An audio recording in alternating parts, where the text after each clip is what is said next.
प्रियंका शुक्ला। 2019 लोकसभा चुनाव में कई इतिहास बनेंगे और कई इतिहास हो जाएंगे। ऐसा इसलिए कि मौजूदा देश की राजनीति में यूपी फिर से एक बार अहम रोल अदा करने जा रहा है। पिछले लोकसभा चुनाव में बीजेपी ने क्लीन स्वीप करते हुए सपा और बसपा को यूपी में लगभग मृतप्राय बना दिया। ऐसा इसलिए क्योंकि लोकसभा की 80 सीटों में से बीजेपी और उसकी सहयोगी अपना दल ने 71 सीटों पर चुनाव जीता था और सपा को 5 सीटों पर रोक दिया था। इसलिए इस बार सपा और बसपा के पास 2019 में एक बार फिर से अपनी राजनीति को जिंदा करने का मौका है।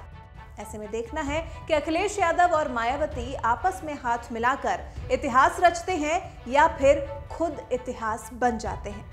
हालांकि 5 साल में सियासी समीकरण बदले हैं। मौजूदा दौर में न तो 2014 के चुनाव जैसी मोदी लहर है और न ही सूबे में सपा और बसपा सत्ता में है। वहीं केंद्र से लेकर प्रदेश तक की सत्ता पर बीजेपी काबिज है और विपक्ष लगातार सरकार को घेरने में जुटा है।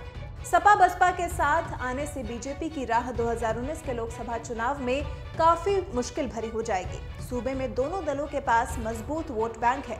सूबे में 12% यादव, 22% दलित और 18% मुस्लिम है, जो कुल मिलाकर आबादी का 52% हिस्सा है। इन तीनों समुदाय के वोट बैंक पर सपा बसपा की मजबूत पकड़ मानी जाती है।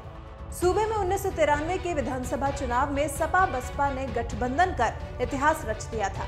माना जा रहा है कि सपा बसपा 23 साल के बाद एक बार फिर गठबंधन करके सियासत की नई इबारत लिख सकते हैं और बीजेपी के लिए 2014 के चुनाव नतीजे दोहराना मुश्किल हो सकता है।